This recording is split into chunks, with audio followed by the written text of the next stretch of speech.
السلام علیکم ورحمۃ اللہ وبرکاتہ۔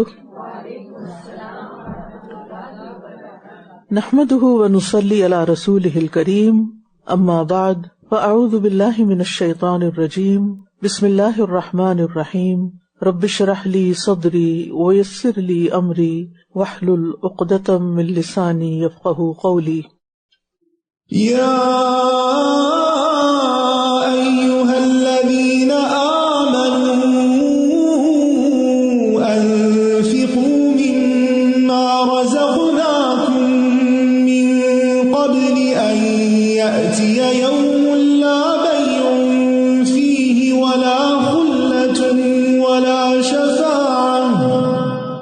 والکافرون هم الظالمون۔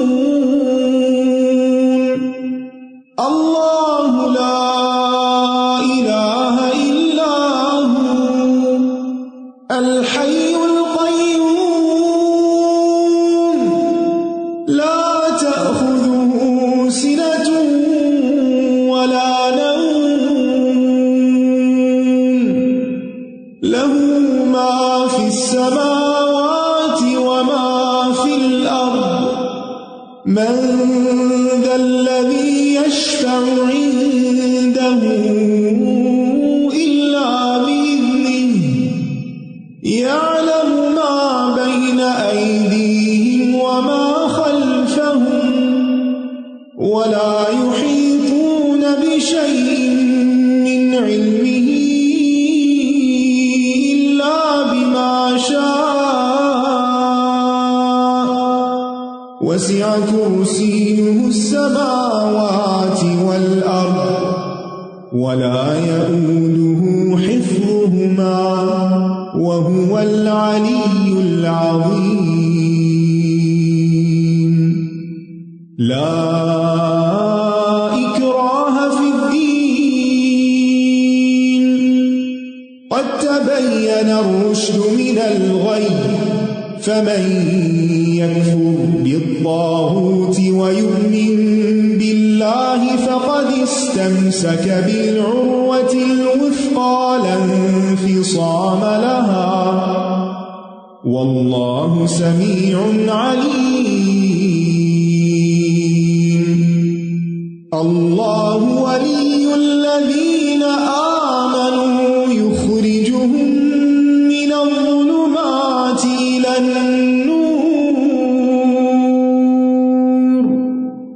والذين كفروا أولياؤهم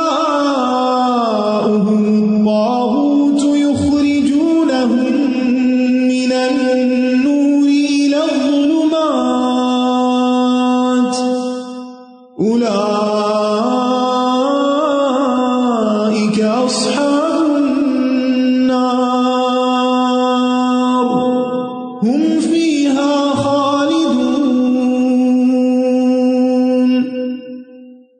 اے لوگو جو ایمان لائے ہو، جو رزق ہم نے تمہیں دیا ہے، اس میں سے خرچ کرو۔ تمہارا اپنا کچھ نہیں، یہ ہمارا دیا ہوا ہے، دیے ہوئے میں سے دینے والے بنو، اس سے پہلے کہ وہ دن آ جائے جس میں نہ کوئی خرید و فروخت ہوگی اور نہ ہی کوئی دوستی اور سفارش کام آئے گی، اور کافر لوگ ہی دراصل ظالم ہیں۔ انسان کے لیے بہت ضروری ہے کہ انسان قیامت کے دن نجات پا جائے، لہذا وہاں کی نجات کے لیے یہاں اسباب اختیار کرنے ہیں، یہاں وہ کام کرنے ہیں کہ جن کے ذریعے وہاں پر کامیابی ہو جائے، کیونکہ وہاں نہ کوئی فدیہ ہوگا، نہ دوستی ہوگی، نہ سفارش کام آئے گی۔ ایمان کے بعد عمل صالح میں ایک اہم ترین عمل اللہ کا قرب حاصل کرنے کے لیے اللہ کے راستے میں خرچ کرنا ہے، اور جو جو مصارف اللہ تعالیٰ نے بتائے ہیں ان سب مصارف پر حسب ضرورت، جس دن کوئی کچھ کام نہ آئے گا اس دن کے لیے آج سے صدقہ کرنا ہے۔ جب بھی صدقہ کریں تو یہ سوچیں یہ میرا صدقہ، ہم کیا سوچ کے کرتے ہیں، فلاں مشکل کے حل کرنے کا ذریعہ بن جائے، فلاں تکلیف دور ہو جائے، یہ بیماری چلی جائے، یہ چیزیں تو چلی جائیں گی، ساتھ ہم بھی چلے جائیں گے۔ اپنی پچھلی زندگی پر غور کر کے دیکھیں، کتنی ہی چیزیں تھیں جنہوں نے بڑی مشکل پیدا کی اور پھر وقت کے ساتھ ساتھ کیا ہوا؟ ختم ہو گئے. آئندہ بھی اللہ تعالیٰ ہم سب کو عافیت میں رکھے، لیکن ان پہ پریشان نہ ہو. ہر تکلیف گزر جاتی ہے. صرف دنیا کی تکلیفیں دور کرنے کے لیے صدقہ نہ کریں. یہاں صدقے کا اصل مقصد کیا بتایا گیا کہ کس دن کی مصیبت سے بچنے کے لیے صدقہ کرو؟ آخرت کے دن کی، کیونکہ اس دن کوئی فائدہ نہیں ہوگا. دنیا میں کیا ہوتا ہے، آپ بیمار ہو آپ کو علاج مل جاتا ہے، ڈاکٹر مل جاتا ہے، فکر کی ضرورت نہیں ہوتی. کوئی دکھ غم تکلیف پریشانی آ جائے کوئی نہ کوئی ساتھ دے دیتا ہے. ایسے ہی ہوتا ہے نا، کوئی رشتہ دار، کوئی دوست، کوئی مددگار، کوئی راہ چلتا بھی بازو کا ترس کھا جاتا ہے، مسئلے حل ہو ہی جاتے ہیں. لیکن اس دن کسی نے بھی کام نہیں آنا، کسی نے پوچھنا ہی نہیں، کسی نے دیکھنا ہی نہیں، کسی نے کوئی رحم کرنا ہی نہیں. وہاں ضرورت ہوگی اپنے اعمال کی کہ دنیا میں کیا بھیجا تھا آج کے دن کے لیے. جو صدقہ آج ہم دیں گے کل وہ قیامت کے دن اللہ کے پاس حجت پیش کرے گا، وہ ایک طرح سے سفارشی بن جائے گا. لہذا صدقہ صرف دنیا کے مسائل حل نہیں کرتا، اور نہ ہی صرف دنیا کے فائدوں کے لیے دیں، بلکہ بڑے دن کے بڑے مسائل کے حل کے لیے صدقہ کریں. اور جب وہ دن سامنے ہوگا نا، وہاں کی مشکلات سے نکلنے کا دل ہوگا، تو پھر کیا ہوگا؟ پھر زیادہ سے زیادہ بھی ہوگا، کوالٹی کا بھی ہوگا، اور بچا بچا کے رکھنے کی عادت بھی کم ہوگی. اللہ کے ہاں دینے کی عادت زیادہ بڑھ جائے گی، دل کھلا ہو جائے گا. یقین کے مطابق انسان کا عمل ہوتا ہے نا. جب یقین ہو کہ یہ کام آنے والی چیز ہے کل کی مشکل میں، تو پھر مشکل نہیں ہوتی کچھ کرنے میں. پھر وہ یہاں کی مشکلیں اور خاص طور پہ بخل کی مشکل سے انسان نجات پا جاتا ہے. آیت الکرسی، اللہ وہ ہے، یہ اللہ کی پہچان ہے. آیت الکرسی کیا ہے؟ اللہ تعالیٰ کی صفات ہے. اس میں اس کی ربوبیت بھی ہے، الوہیت بھی ہے، اسماء و صفات بھی ہیں. اللہ وہ ہے جس کے سوا کوئی معبود نہیں، وہ زندہ ہے، سب کو قائم رکھنے والا ہے، نہ اسے اونگ آتی ہے اور نہ نیند. آسمانوں اور زمین میں جو کچھ ہے سب اسی کا ہے. کون ہے جو اس کے اذن کے بغیر اس کے ہاں سفارش کر سکے؟ کوئی بھی نہیں. وہ جانتا ہے جو ان کے سامنے ہے اور جو ان کے پیچھے ہے، اور وہ اس کے علم میں سے کسی چیز کا احاطہ نہیں کر سکتے. یعنی اللہ کو تو سب پتا ہے، جو ہمارے سامنے ہے، پیچھے ہے، جو دل میں ہے، جو ظاہر ہے، لیکن ہمیں اللہ تعالی کے علم میں سے بس بہت تھوڑا ہی حصہ ملا ہے. وہ اس کے علم میں سے کسی چیز کا احاطہ نہیں کر سکتے مگر جتنا وہ دینا چاہے. اس کی کرسی نے آسمانوں اور زمین کو گھیر رکھا ہے، وسعتوں کا مالک ہے. اور ان دونوں کی حفاظت کس کی؟ آسمانوں اور زمین کی. اور ان دونوں کی حفاظت تو اس کو نہیں تھکاتی، اور وہ بہت بلند تر، بہت بڑا ہے. آیت الکرسی قرآن مجید کی سب سے زیادہ عظمت والی آیت ہے. اور اس آیت کا موضوع کیا ہے؟ اللہ لا الہ الا ہو. یہ اللہ عبادت کے لائق ہے. اللہ کی وحدانیت اور توحید کے بارے میں ایک درس ہے کہ صرف وہ معبود ہے، اس کے سوا نہ کوئی نفع دینے والا ہے، نہ کوئی نقصان دینے والا، نہ کوئی عطا کرنے والا، نہ کوئی روکنے والا، اور وہی سب سے عظیم رب ہے. ہم سب کو بھی آیت الکرسی پڑھنے کو لازم کر لینا چاہیے ہر فرض نماز کے بعد، کیونکہ جو ایسا کرے موت کے علاوہ کوئی چیز اسے جنت میں جانے سے نہیں روکتی. صبح اور شام کے اذکار میں، رات کو سوتے وقت، تاکہ شیطان سے بچنے اور اللہ کی حفاظت میں آنے کا سبب بنے. آیت الکرسی میں توحید پر 11 دلائل ہیں.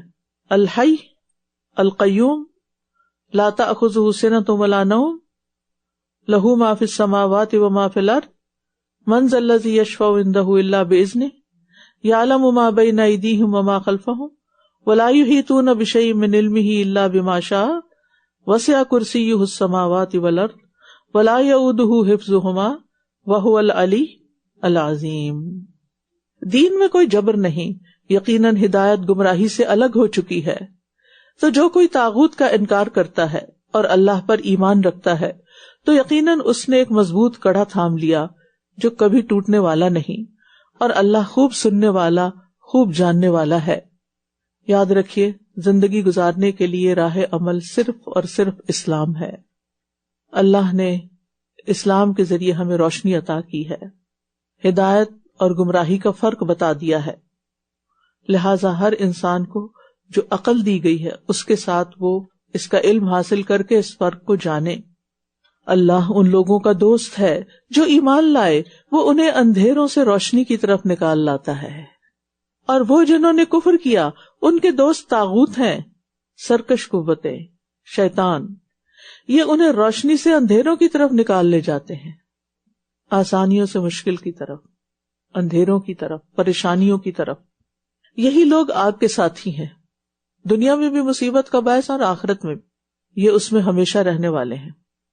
یعنی جو لوگ شیطان کی بات مانے، طاغوت کی بات مانے، وہ آگ کے ساتھی ہیں، یہ اس میں ہمیشہ رہنے والے ہیں۔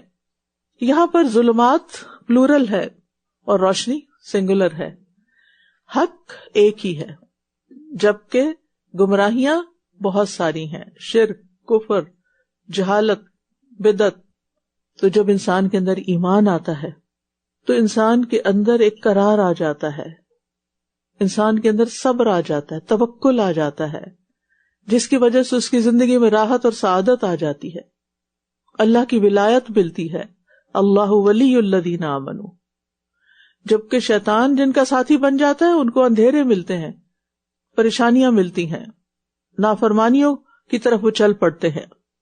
تو ایمان لا کر نیک عمل کرنا اللہ کی دوستی اور محبت کو ثابت کرتا ہے کہ واقعی آپ کے اندر ہے، اور اللہ کے ذکر سے غفلت کرنا یہ شیطان کی دوستی کو کھینچ لاتا ہے۔ أَلَمْ تَرَ إِلَى الَّذِي حَاجَّ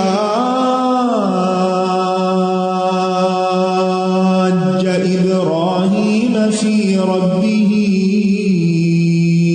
أَنْ آتَاهُ اللَّهُ الْمُلْكَ إِذْ قَالَ إِبْرَاهِيمُ رَبِّيَ الَّذِي يُحْيِي وَيُمِيتُ إِذْ قَالَ إِبْرَاهِيمُ رَبِّيَ الَّذِي يُحْيِي وَيُمِيتُ قَالَ أَنَا أُحْيِي وَأُمِيتُ قَالَ إِبْرَاهِيمُ فَإِنَّ اللَّهَ يَأْتِي بِالشَّمْسِ مِنَ الْمَشْرِقِ فَأْتِ بِهَا مِنَ الْمَغْرِبِ فَبُهِتَ الَّذِي كَفَرَ وَاللَّهُ لَا يَهْدِي الْقَوْمَ الظَّالِمِينَ أَوْ كَالَّذِي مَرَّ عَلَى قَرْيَةٍ وَهِيَ خَاوِيَةٌ عَلَى عُرُوشِهَا قَالَ أَنَّى يُحْيِي هَٰذِهِ اللَّهُ بَعْدَ مَوْتِهَا فَأَمَاتَهُ اللَّهُ 100 عَامٍ ثُمَّ بَعَثَهُ قَالَ كَمْ لَبِثْتَ قَالَ لَبِثْتُ يَوْمًا أَوْ بَعْضَ يَوْمٍ قَالَ بَل لَّبِثْتَ 100 عَامٍ فَانظُرْ إِلَىٰ طَعَامِكَ وَشَرَابِكَ لَمْ يَتَسَنَّهْ وَانظُرْ إِلَىٰ حِمَارِكَ وَلِنَجْعَلَكَ آيَةً لِّلنَّاسِ وَانظُرْ إِلَى الْعِظَامِ كَيْفَ نُنشِزُهَا ثُمَّ نَكْسُوهَا لَحْمًا فَلَمَّا تَبَيَّنَ لَهُ قَالَ أَعْلَمُ أَنَّ اللَّهَ عَلَى كُلِّ شَيْءٍ قَدِيرٌ وَإِذْ قَالَ إِبْرَاهِيمُ رَبِّ أَرِنِي كَيْفَ تُحْيِي الْمَوْتَى قَالَ أَوَلَمْ تُؤْمِنْ قَالَ بَلَىٰ وَلَٰكِن لِّيَطْمَئِنَّ قَلْبِي قَالَ فَخُذْ 4 مِّنَ الطَّيْرِ فَصُرْهُنَّ إِلَيْكَ ثُمَّ اجْعَلْ عَلَىٰ كُلِّ جَبَلٍ مِّنْهُنَّ جُزْءًا ثُمَّ ادْعُهُنَّ يَأْتِينَكَ سَعْيًا وَاعْلَمْ أَنَّ اللَّهَ عَزِيزٌ حَكِيمٌ۔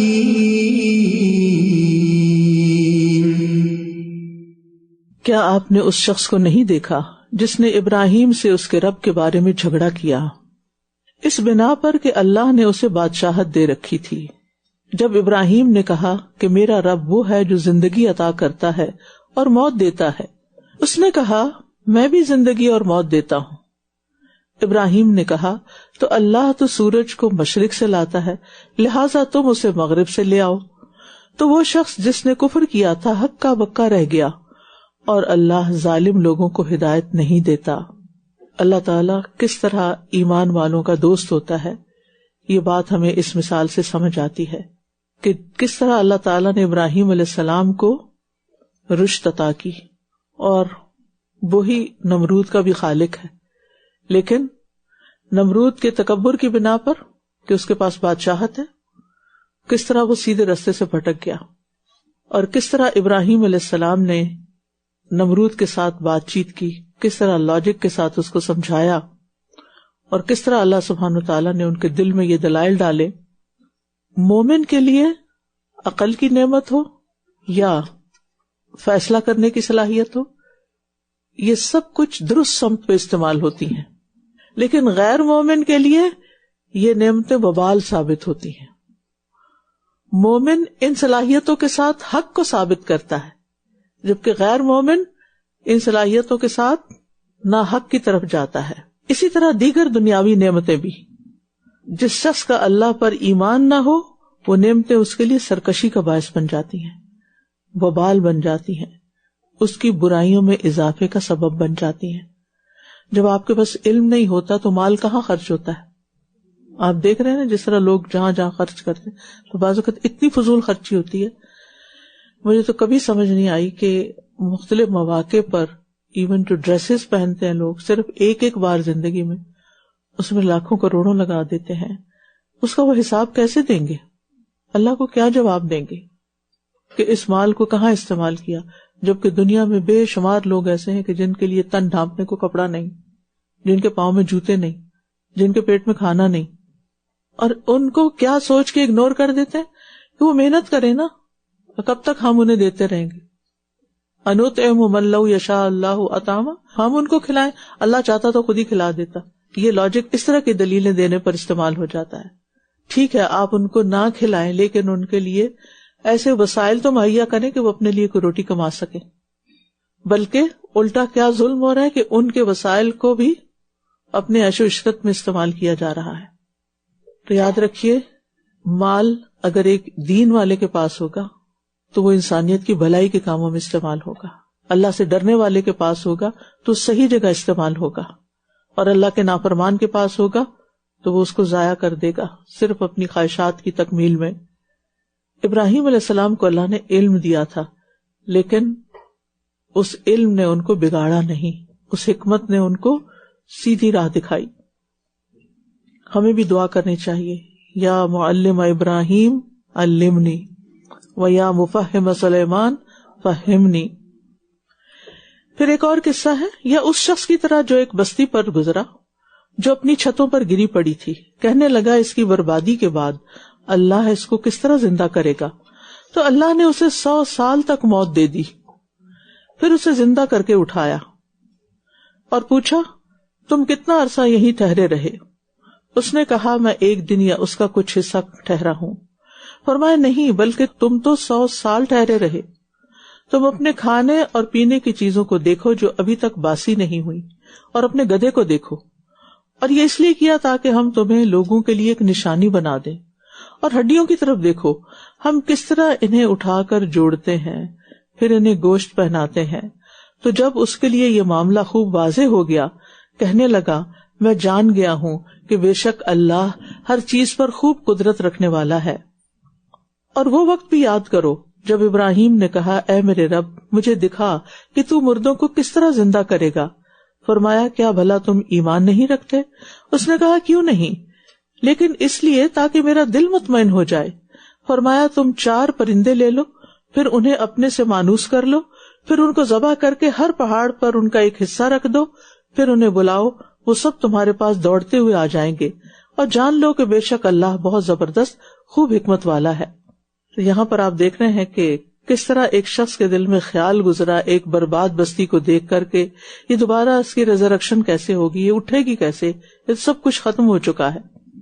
تو اللہ سبحانہ وتعالیٰ نے اس کو بھی موت دے کے خود اس کو ایکسپیرینس کروا دیا کہ اللہ کیسے موت کے بعد زندہ کرے گا، تاکہ اس کو یقین آ جائے، اور اس کے واقعے سے اور اس کے اس ایکسپیرینس سے دوسرے لوگ بھی سبق سیکھیں. ابراہیم علیہ السلام کا واقعہ پھر دوبارہ آ رہا ہے کہ ابراہیم علیہ السلام نے کہا اے میرے رب یا رب کہہ کے اپنی حاجتیں اللہ کے آگے رکھا کریں، کیونکہ پیدا اس نے کیا ہے نا، حاجات بھی وہی پوری کرتا ہے، خالق مالک رازق وہی ہے. اور ان الفاظ کے ساتھ اگر آپ اللہ کی رحمت کی امید رکھیں گے اور اپنا مطلب سامنے اللہ کے رکھیں گے تو انشاءاللہ دعائیں قبول بھی ہوں گی. پھر آپ دیکھیے کہ ایسا مطالبہ کرنے میں کوئی حرج نہیں ہوتا جس سے یقین میں اضافہ ہو. اس شخص کا بھی سوال ایسا ہی تھا کہ کیسے ہوگا، اللہ نے اس کو یقین دلا دیا. ابراہیم علیہ السلام کا سوال بھی سے ملتا جلتا ہے، کیا یہ مردوں کو کیسے زندہ کر، اس کا بھی سوال یہی تھا نا کہ بستی کیسے اٹھے گی، ان کا سوال بھی یہی ہے کہ یہ کیسے ہوگا. تو اللہ سبحانہ تعالیٰ نے ان کو ایکسپیرینس کرا دیا کہ ایسے ہوگا. یعنی کبھی کبھی ایسا ہوتا ہے نا، ہم بے یقینے سے ہوئے ہوتے ہیں تو ہم کہتے ہیں اللہ کوئی ایسی نشانی دکھا کہ مجھے یقین آ جائے کہ جو میں کر رہی ہوں وہ بالکل ٹھیک ہے. اور ایسا ہوتا ہے کبھی آپ کو خواب آ جاتا ہے، کبھی آپ کو کسی ایسے ایکسپیرینس سے گزرنا پڑتا ہے، کبھی کوئی آپ کو ایسی اچانک فیڈ بیک مل جاتی، کبھی ایسی چیز سامنے آ جاتی تو آپ حیران ہو جاتے کہ او یہ کیا ہو گیا. تو ایسی دعا کرنے، ایسی سوچ رکھنے، ایسا مطالبہ کرنے میں کوئی حرج نہیں کہ جس سے انسان کا یقین اور ایمان بڑھے. اور پھر آپ آج کا آخری حصہ دیکھیں، وَاعْلَمْ أَنَّ اللَّهَ عَزِيزٌ حَكِيمٌ. اچھا یہاں یہ جو واقعہ ہے نا، اس میں جو مجھے بڑی دلچسپ بات لگتی ہے وہ یہ کہ ابراہیم علیہ السلام نے پہلے پرندوں کو مانوس کیا. جیسے پرندوں کو آپ مانوس کرتے ہیں تو ایک اشارے پہ بھاگے آتے ہیں، پھر ان کو ذبح کر دیا، پھر ان کو اسی آواز میں پکارا، وہ اٹھ کے آ گئے. اب آپ دیکھیں کہ اگر انسان کے بلانے پر پرندے اتنی اطاعت گزاری اور وفاداری کا مظاہرہ کرتے ہیں، ابھی ذبح نہیں ہوئے اس سے پہلے کی بات ہے، لیکن ذبح ہونے کے بعد بھی اللہ نے ان کے اندر یہ سینس ڈالی، ان کو سنوا دی آواز. اللہ چاہتا ہے مردوں کو بھی سنوا دیتا ہے، اور جب پکارا تو وہ دوڑتے چلے آئے. میں ہمیشہ جانوروں کی وفاداری کو جب دیکھتی ہوں تو مجھے بڑی ہی شرم آتی ہے کہ کس طرح وہ اپنے مالک کے وفادار ہوتے ہیں. ایک اشارے پر کھڑے ہو جاتے ہیں، دوڑنے لگتے ہیں، شکار کرنے لگتے ہیں، یعنی جس کام کے لیے جو جانور رکھے ہوتے ہیں. لیکن ان الانسان لربہ لکنود، انسان کو جب نعمتیں، صلاحیتیں، طاقتیں زیادہ ملتی ہیں تو وہ اتنی ہی نافرمانیوں پہ تل جاتا ہے، اتنا ہی وہ ان کو اللہ کے خلاف استعمال کرتا ہے.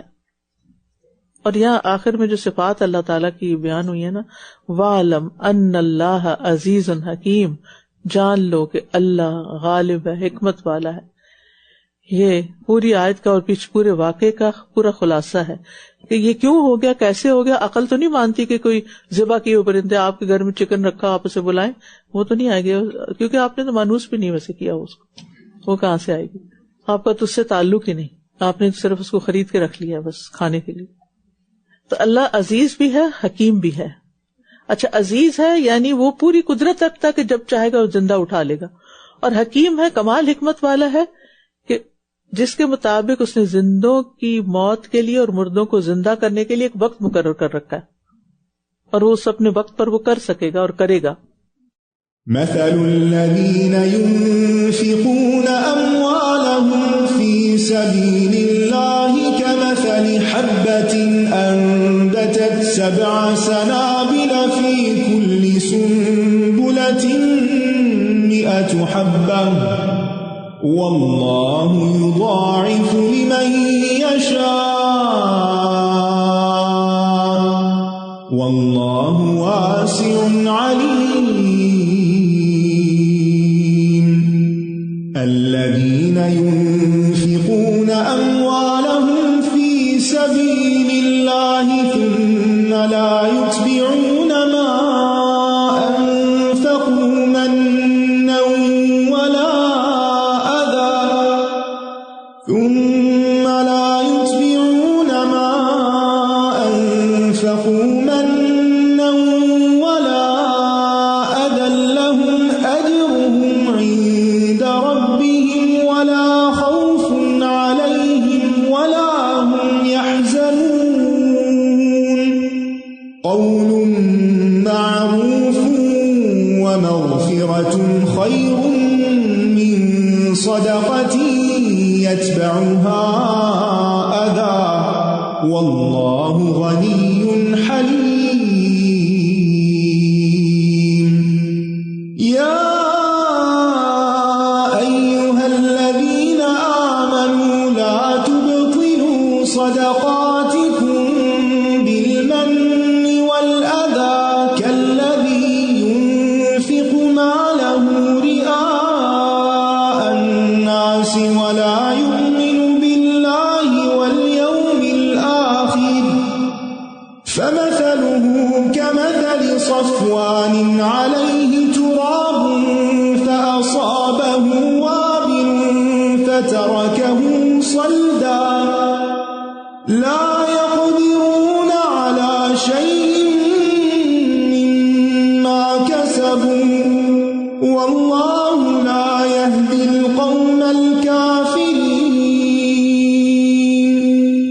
ومثل الذين ينفقون أموالهم ابتغاء مرضات الله وتثبيتا من أنفسهم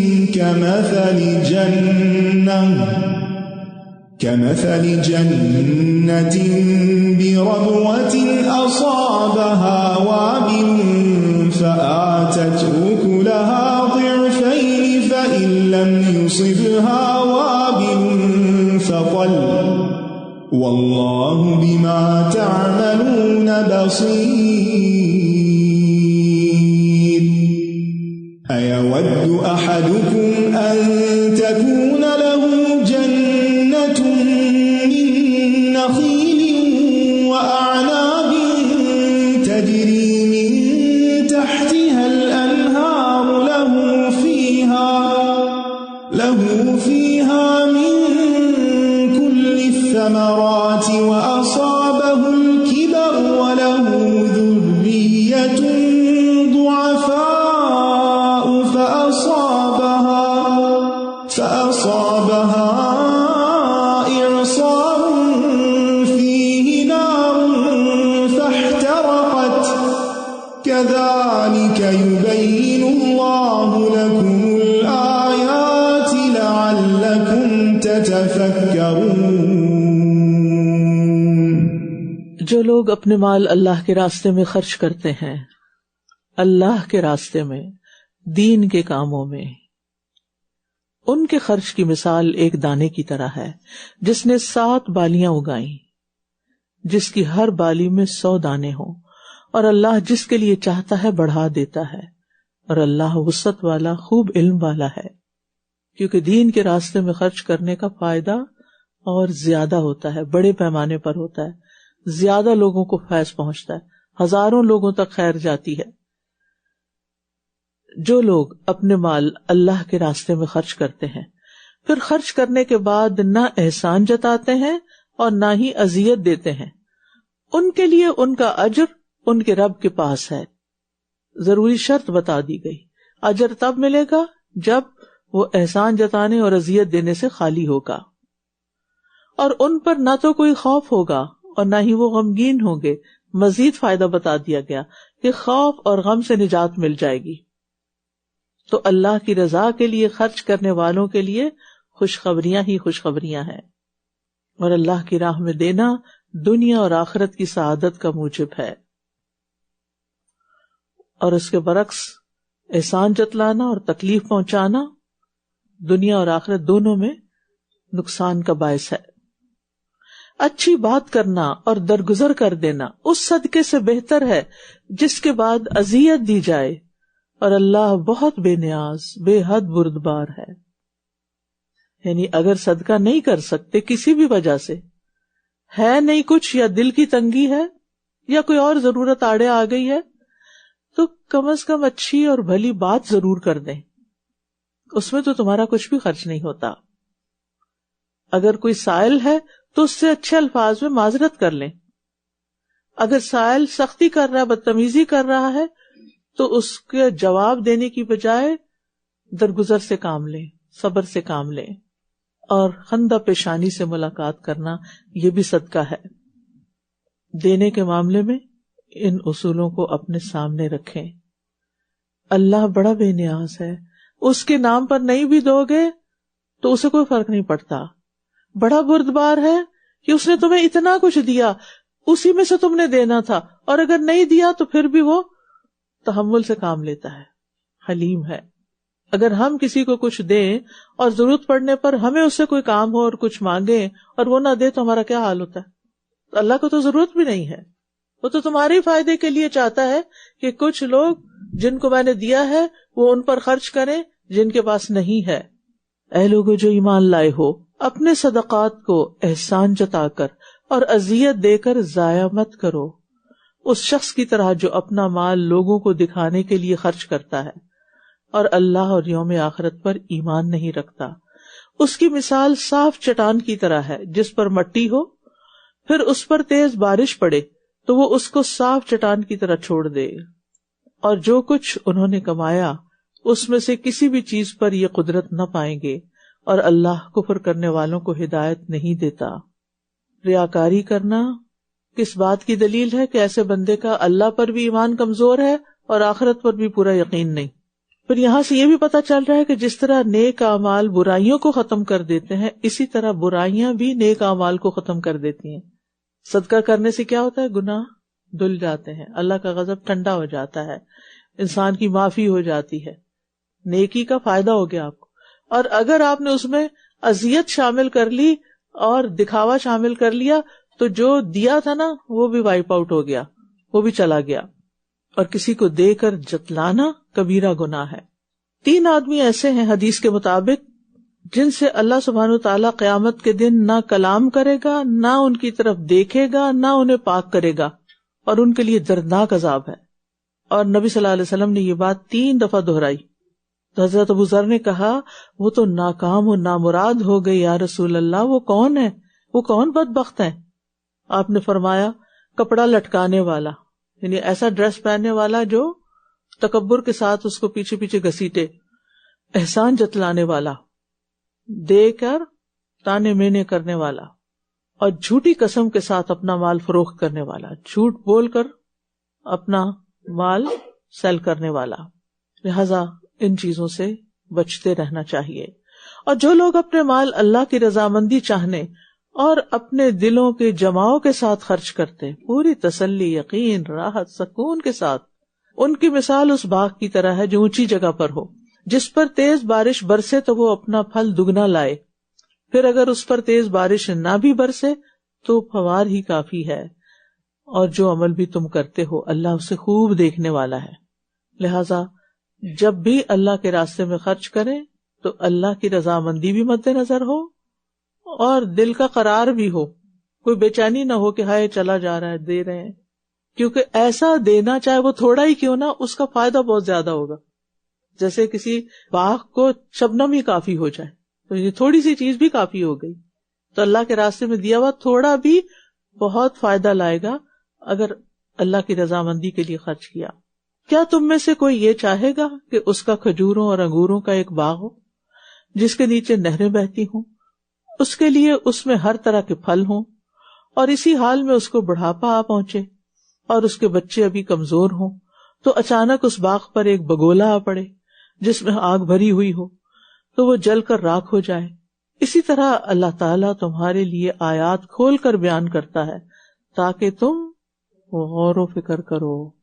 تو یہاں سے غور و فکر کر کے کیا بات پتہ چلتی ہے کہ اگر ایک انسان زندگی بھر اچھے کام کرتا ہے، اللہ کے راستے میں بہت کچھ دیتا بھی ہے اور اس کے وہ ثمرات بھی دیکھ رہا ہے، لیکن اختتام اچھا نہیں ہوتا، اینڈ پہ جا کر وہ احسان جتا دیتا ہے یا ریاکاری کر لیتا ہے، تو وہ ساری زندگی کا کیا کرایا غارت، برباد. زندگی کے ہر دور میں انسان کو سنبھل کے بات کرنی چاہیے، لیکن بڑھاپے میں تو اور بھی زیادہ عقل مندی کا ثبوت دینا چاہیے. اس وقت چڑچڑے پن کا مظاہرہ کرنا اور جو منہ میں آئے بولتے چلے جانا اور جن جن لوگوں پر احسان کیا ان کو ذلیل کرنا، یہ انسان کی ساری زندگی کے اعمال برباد کر دے گا. یہ ایسے ہی ہے کہ جیسے انسان بوڑھا ہو جائے اور اس کا گھر بھی جل جائے اور اس کے بچے بھی چلے جائیں اور اس کے پاس کچھ بھی باقی نہ رہے تو تنہا کیا کرے گا. تو آخرت میں بھی یہی حال ہوگا اگر انسان نیکی کر کے اس کو ضائع کرتا ہے. دکھاوے کے ساتھ یا اذیت کے ساتھ یا کسی بھی اور ذریعے سے. تو اس میں بہت بڑا سبق ہے ہم سب کے لیے کہ نمبر 1 اللہ کے راستے میں خرچ کریں. جہاں جہاں اللہ نے بتایا خرچ کرنے کو وہاں پر خرچ کریں. جہاں کسی ضرورت مند کو دیکھیں اس کو دیں, اور بعض اوقات ان کو بھی دیں جو بہت ضرورت مند نہ ہوں. بس آپ احسان کرنے والے ہوں, آپ دینے والے ہوں, کیونکہ انسان کو صرف اس وقت نہیں دینا چاہیے جب آپ کسی کی ضرورت محسوس کریں, اور خاص طور پر رشتہ داروں کو. ان کے ساتھ تو آپ نے احسان کرنا ہے. ضرورت کے وقت صدقہ کرنا تو بس ایک صدقہ ہے, لیکن جب کسی کا حق نہ بھی ہو اور آپ اس کو کچھ دے رہے ہو تو وہ صدقے کا ثواب بھی ہوگا اور احسان بھی آپ کا شمار ہوگا.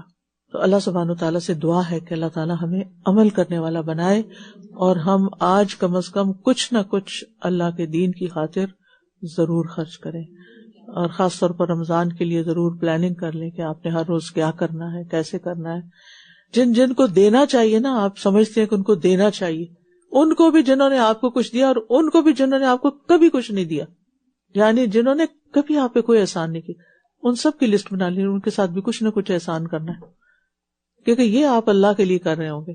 جب آپ ان کے لیے کرتے ہیں جنہوں نے آپ کے لیے کیا, تو وہ آپ بدلے کے طور پہ بھی کر رہے ہوتے ہیں. اللہ سبحانہ وتعالیٰ ہمیں ویسا ہی بنا لے جیسا وہ ہم سے پسند کرتا ہے, جو چاہتا ہے. اللہم وفقنا لما تحب وترضى.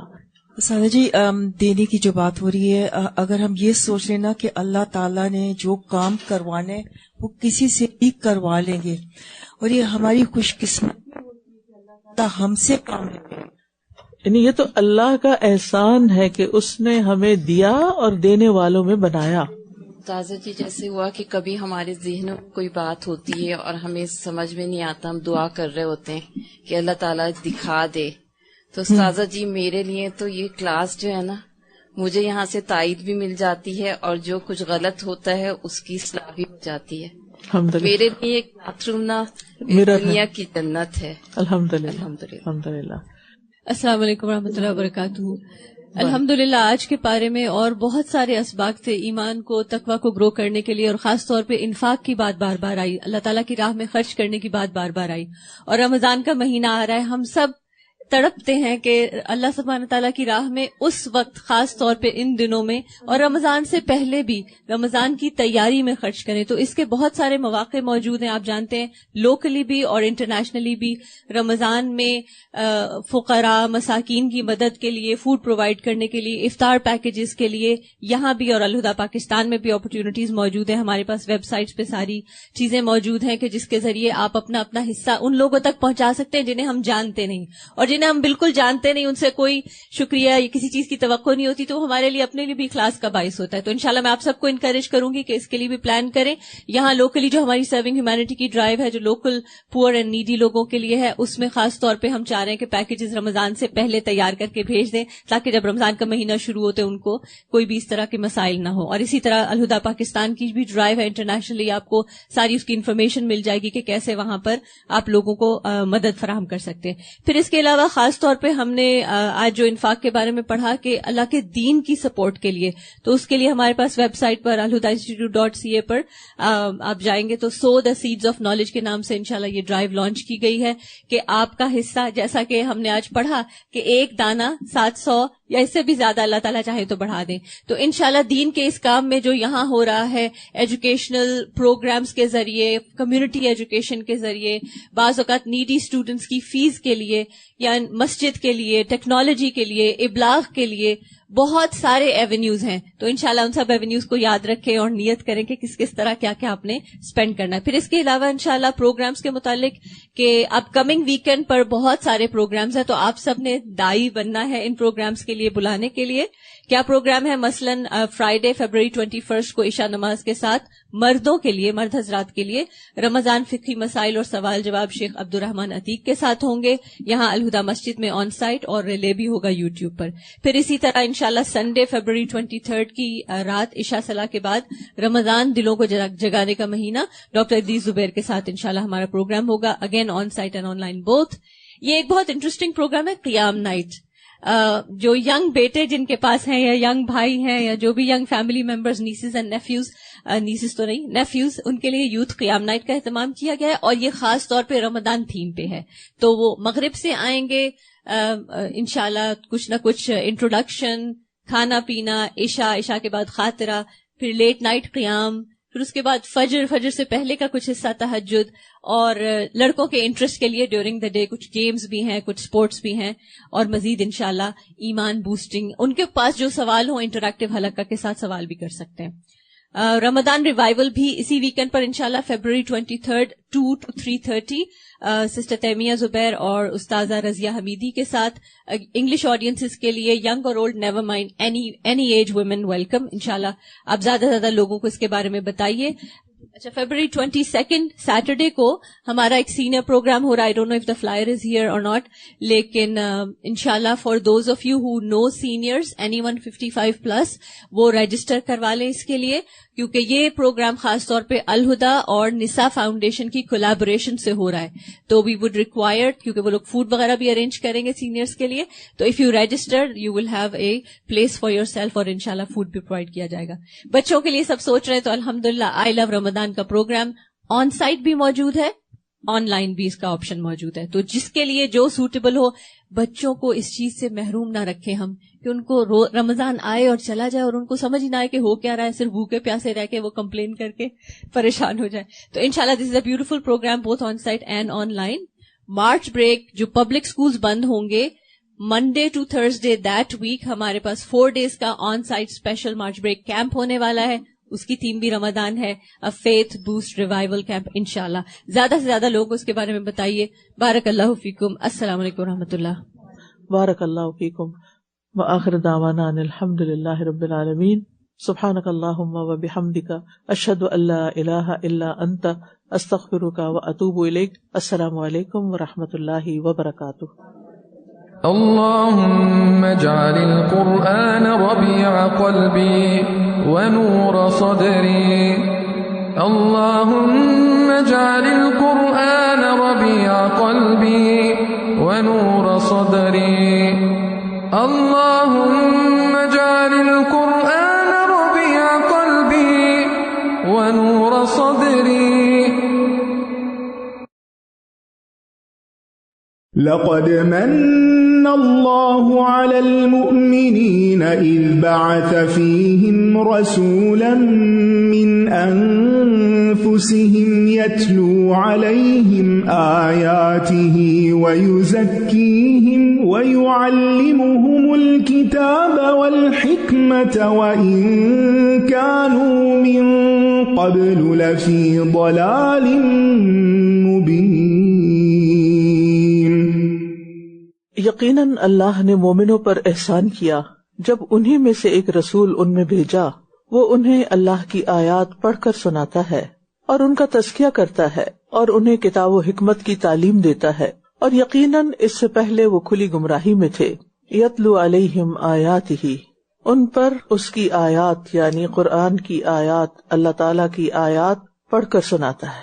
لہذا قرآن مجید چونکہ اللہ کا کلام ہے، جب یہ پڑھا جا رہا ہو ہم پر تو ہمیں خوب غور سے سننا چاہیے، اور قرآن مجید کی تلاوت اور سماعت کرتے وقت اپنی نیت کی تجدید کر لینی چاہیے کہ میں اس لیے قرآن پڑھوں کہ مجھے اس سے ہدایت ملے، برکت ملے، رحمت نصیب ہو، شفا حاصل ہو. اس لیے پڑھوں تاکہ میں غافلوں میں نہ لکھا جاؤں، ذکر کرنے والوں میں سے ہوں. اس لیے پڑھوں کہ اللہ کے حکم پر عمل کر سکوں. قرآن اس لیے پڑھوں تاکہ مجھے ہر حرف پر نیکی ملے اور ایک نیکی 10 گنا ہو جائے، اور اللہ جسے چاہے بڑھا چڑھا کر عطا کرے. میں قرآن اس لیے پڑھوں تاکہ اللہ تعالیٰ اس کے ذریعے مجھے بلند کرے اور مجھے فائدہ پہنچائے. میں قرآن اس نیت سے پڑھوں کہ نبی صلی اللہ علیہ وسلم کی وصیت پر عمل کر سکوں، کیونکہ آپ نے فرمایا قرآن پڑھو، اقرأ القرآن. میں قرآن اس لیے پڑھوں تاکہ قیامت کے دن قرآن کریم کی شفاعت حاصل کر سکوں.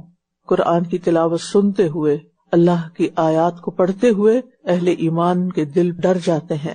بے شک مومن تو وہ لوگ ہوتے ہیں کہ جب ان کے سامنے اللہ کا ذکر کیا جاتا ہے تو ان کے دل ڈر جاتے ہیں، اور جب ان پر اس کی آیات کی تلاوت کی جاتی ہے تو وہ ان کے ایمان کو بڑھا دیتی ہیں اور وہ اپنے رب پر ہی توکل کرتے ہیں. انما المؤمنون الذین اذا ذکر اللہ وجلت قلوبہم وَإِذَا تُلِيَتْ عَلَيْهِمْ آيَاتُهُ زَادَتْهُمْ إِيمَانًا وَعَلَى رَبِّهِمْ يَتَوَكَّلُونَ. تو آئیے پوری توجہ کے ساتھ، غور و فکر کے ساتھ سنتے ہیں، سمجھتے ہیں اور عمل کے نکات نوٹ کرتے ہیں۔ آج ہم شروع کریں گے سورۃ البقرہ کی آیت نمبر 267 سے۔ یا ایھا الذین آمنوا انفقوا من طیبات ما کسبتم ومما اخرجنا لکم من الارض ولا تيمموا الخبيث منه تنفقون ولستم بآخذيه إلا أن تغمضوا فيه واعلموا أن الله غني حميد الشيطان يعدكم الفقر ويأمركم بالفحشاء والله يعدكم مغفرة منه وفضلا والله واسع عليم يؤتي الحكمة من يشاء ومن يؤت الحكمة فقد أوتي خيرا كثيرا وما يذكر إلا أولو الألباب وما أنفقتم من نفقة أو نذرتم من نذر فإن الله يعلمه وما للظالمين من أنصار إن تبدوا الصدقات فنعما هي وإن تخفوها وتؤتوها الفقراء فهو خير لكم ويكفر عنكم من سيئاتكم والله بما تعملون خبير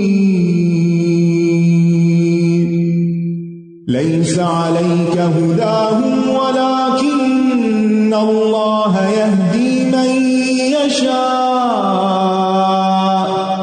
وما تنفقوا من خير فلأنفسكم وما تنفقون إلا ابتغاء وجه الله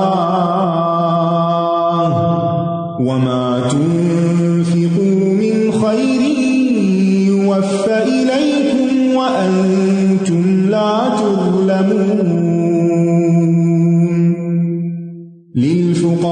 للفقراء الذين أحصروا في سبيل الله لا يستطيعون ضربا في الأرض يحسبهم الجاهل أغنياء من التعفف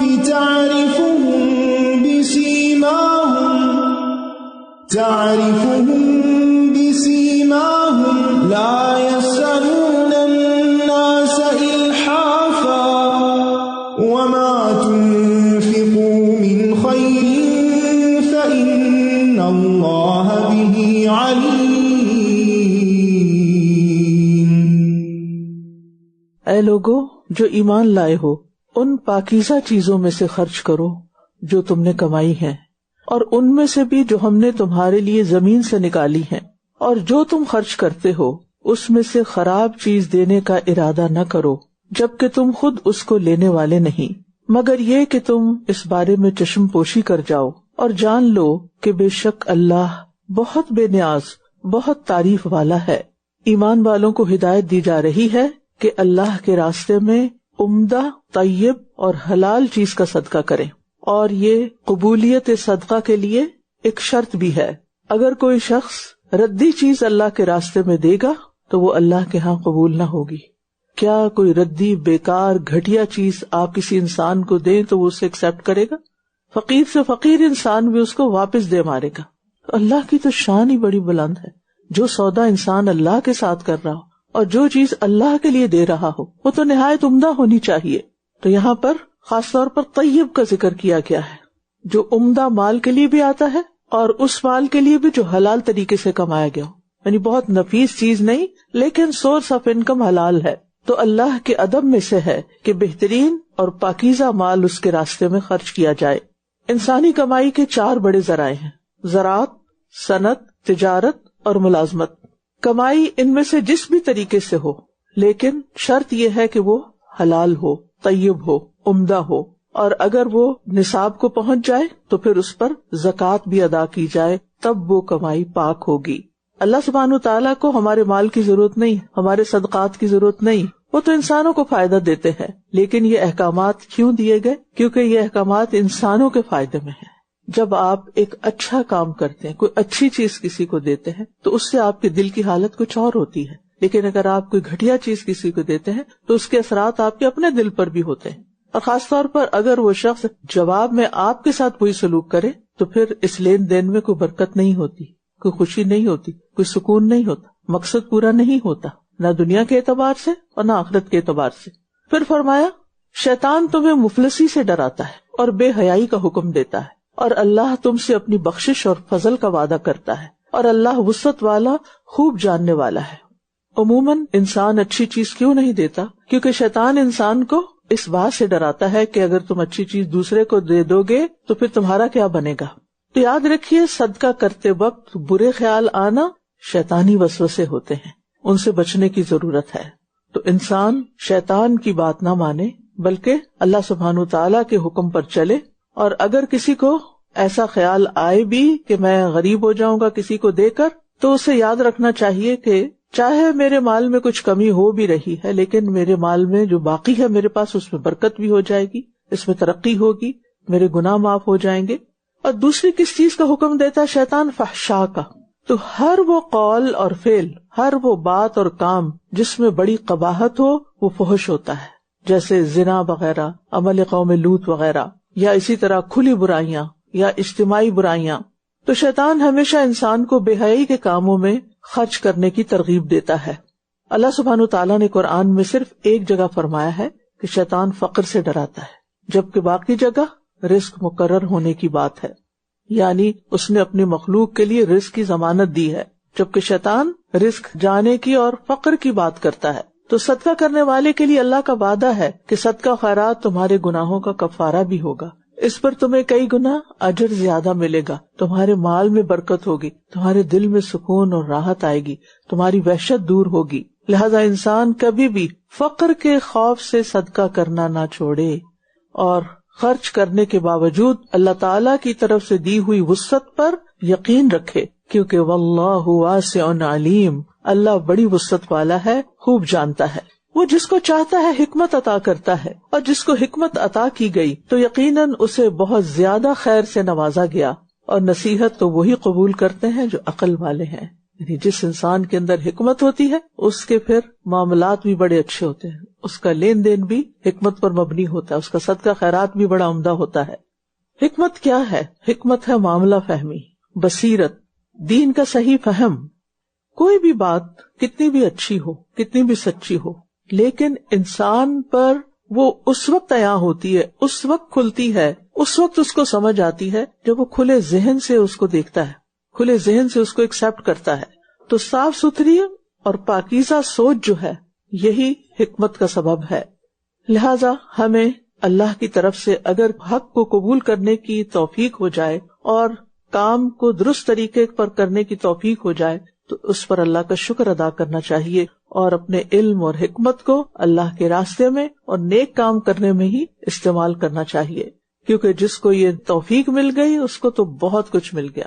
اور جو کچھ بھی تم نے خرچ کیا ہو یا کوئی نظر مانی ہو تو اللہ یقیناً اس کو جانتا ہے، اور ظالموں کے لیے کوئی مددگار نہیں. اگر تم صدقات کو ظاہر کرو تو کیا ہی اچھا ہے، اور اگر تم انہیں چھپاؤ اور انہیں فقراء کو دو تو وہ تمہارے لیے زیادہ بہتر ہے، اور اس کے بدلے وہ تم سے تمہاری برائیوں کو دور کر دے گا. اور جو کچھ تم کرتے ہو اللہ اس سے خوب باخبر ہے. یہاں صدقے کے بارے میں کچھ اور ہدایات دی گئی ہیں کہ صدقہ یعنی جو بھی تم دو گے، کچھ بھی خرچ کرو گے یا کوئی نظر مان کے دو گے تو وہ اللہ کے علم میں ہے، اور اگر ظاہر کر کے دو گے، اعلانیہ صدقہ دو گے تو وہ بھی اچھا ہے، کیونکہ اس سے انسان بخل کی تہمت سے بچتا ہے. یعنی اگر کوئی انسان خوب صدقہ کر دے، کسی کو پتہ ہی نہیں، تو لوگوں کو تو پتہ ہی نہیں، تو لوگ کیا کہیں گے، بڑا بخیل ہے، یہ اللہ کے راستے میں کچھ نہیں دیتا. تو اس طرح انسان اس تہمت سے بچ جاتا ہے. دوسرا فائدہ یہ ہوتا ہے کہ جب آپ کو خیر کا کام کرتے ہیں اور آپ کو کرتے ہوئے کوئی دوسرا دیکھتا ہے تو اس کو بھی خیال آ جاتا ہے، آپ دوسرے کے لیے بھی خیر و بھلائی کا دروازہ کھول دیتے ہیں. لیکن یہ یاد رکھیے کہ بہرحال چھپا کر نفلی صدقہ زیادہ بہتر ہے. فرض صدقات جیسے زکوٰۃ وغیرہ ہے تو وہ انسان دکھا کے بھی دے سکتا ہے، لیکن نفلی صدقات چھپا کر دے، کیونکہ 7 لوگ جنہیں اللہ کے عرش کا سایہ نصیب ہوگا قیامت کے دن، ان میں سے ایک وہ شخص ہوگا جس کے دائیں ہاتھ نے صدقہ کیا اور چھپا کر کیا، حتیٰ کہ بائیں ہاتھ کو بھی پتہ نہیں چلا کہ دائیں نے کیا دیا. اور پوشیدہ صدقے سے انسان کے نفس اور اخلاق کی اصلاح بھی ہوتی ہے، انسان کے نفس کا تزکیہ ہوتا ہے، اور چھپا کر دینے سے جس کو دیا جا رہا ہوتا ہے اس کی عزت نفس بھی مجروح نہیں ہوتی. اور یہ بھی یاد رکھیے کہ صدقہ گناہوں کا کفارہ کرتا ہے، لیکن کچھ گناہ بہرحال ایسے ہوتے ہیں کہ جو صرف صدقے سے نہیں دھلتے، اس کے لیے توبہ کرنا ضروری ہے. اور یہ یاد رکھیے کہ انسان جو کچھ بھی کرتا ہے سب اللہ کے علم میں ہے. واللہ بما تعملون خبیر. لہٰذا اپنی نیتوں کو صرف اللہ کے لیے خالص کر لیں، پھر اس کے بعد بے فکر ہو جائیں.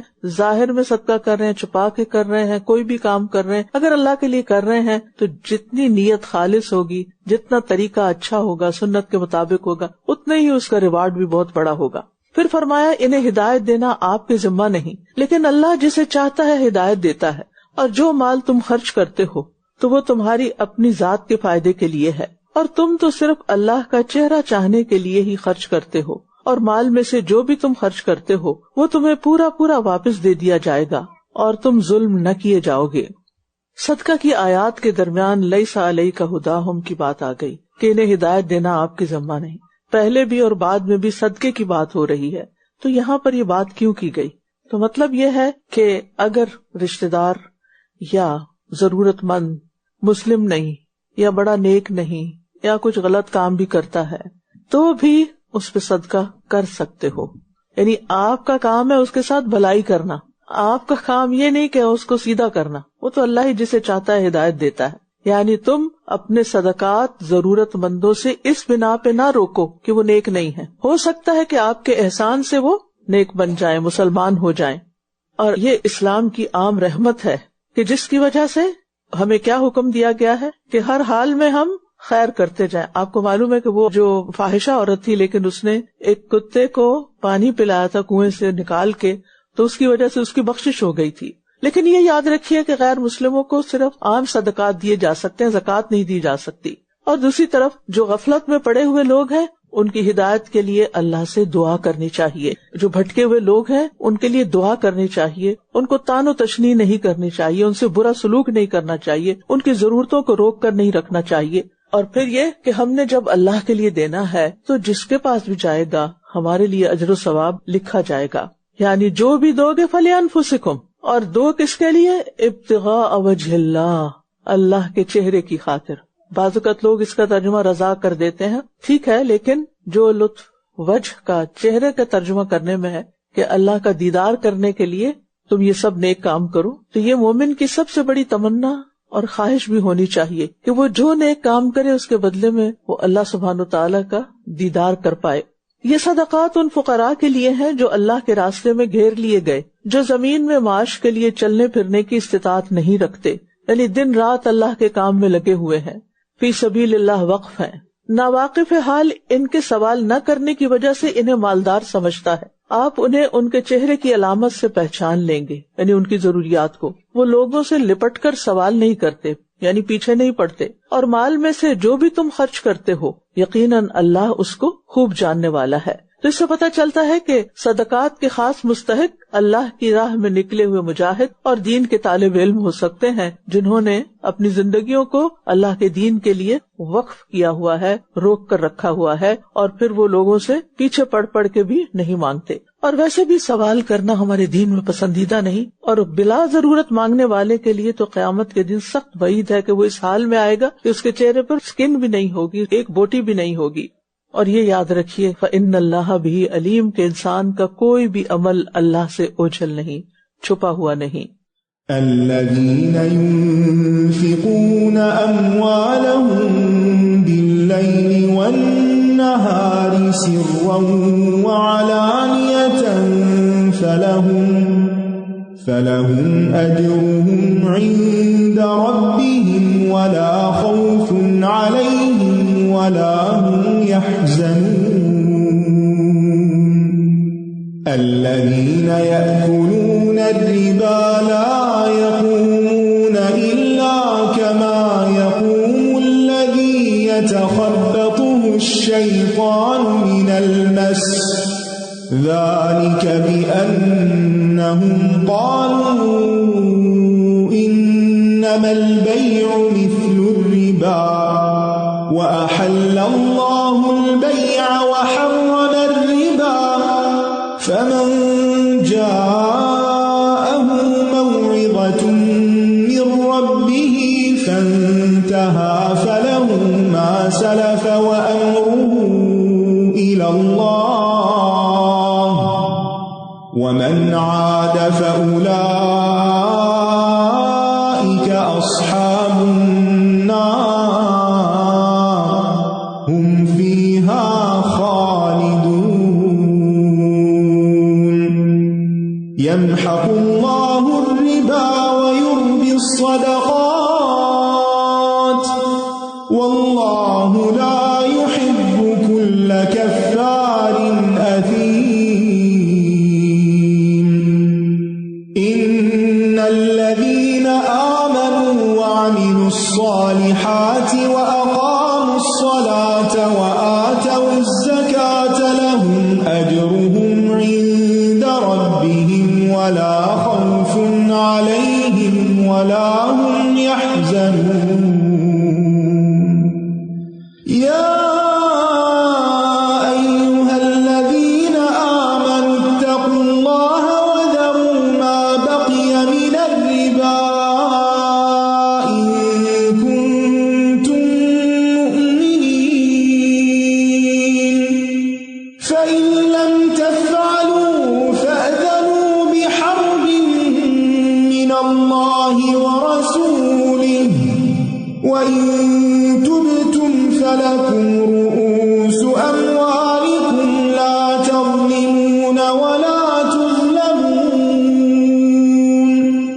وإن كان ذو عسرة فنظرة إلى ميسرة وأن تصدقوا خير لكم إن كنتم تعلمون واتقوا يوما ترجعون فيه إلى الله ثم توفى كل نفس ما كسبت وهم لا يظلمون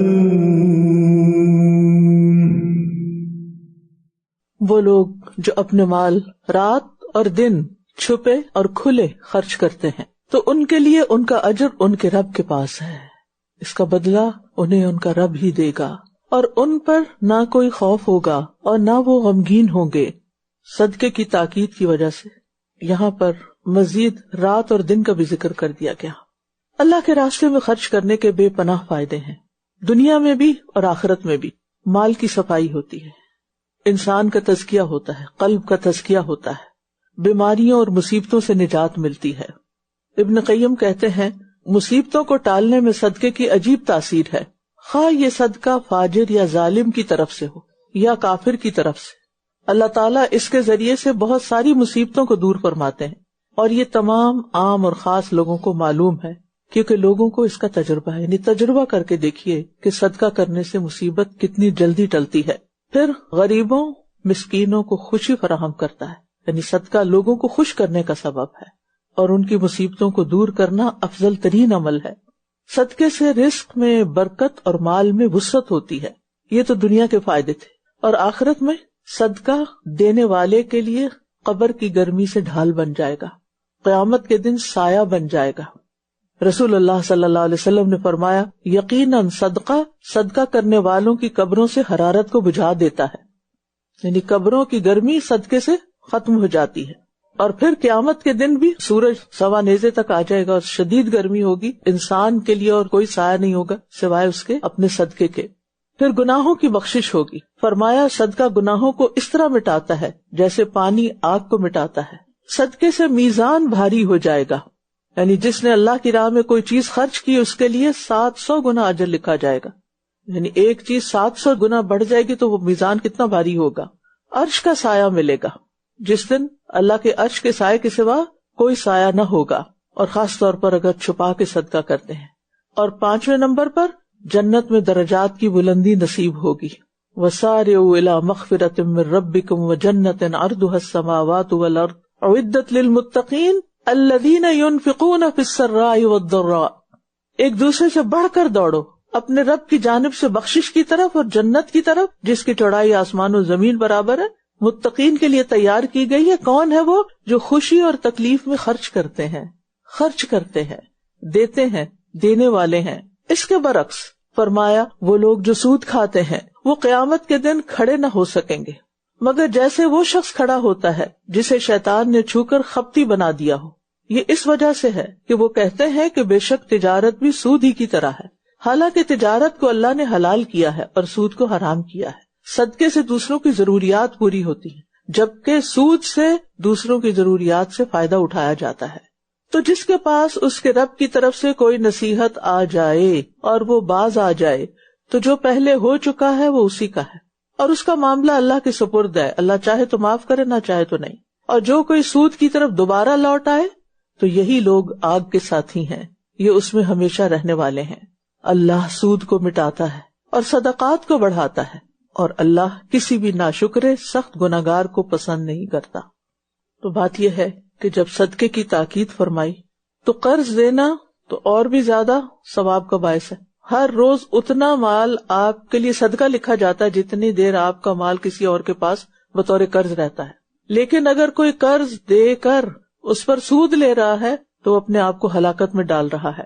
ذاتی ضرورت ہو یا کاروباری ضرورت, کسی بھی طور پر سود لینا جائز نہیں. سود اور تجارت میں فرق ہے کیونکہ بعض لوگ کہتے ہیں یہ بھی تو بزنس ہے. اللہ سبحانہ تعالیٰ نے تجارت کو حلال قرار دیا ہے اور سود کو حرام قرار دیا, تو برابر کیسے ہو سکتے ہیں؟ تجارت میں نفع بھی ہوتا ہے اور نقصان بھی, جبکہ سود لینے والا اپنی رقم بڑھا چڑھا کے وصول کرتا ہے. اسی لیے یمحق اللہ الربا و یربی الصدقات, اللہ ربا کو مٹاتا ہے اور صدقات کو بڑھاتا ہے. اور یہ بھی یاد رکھیے کہ بعض نافرمانیاں اللہ کے بغض اور نفرت کا سبب بنتی ہیں.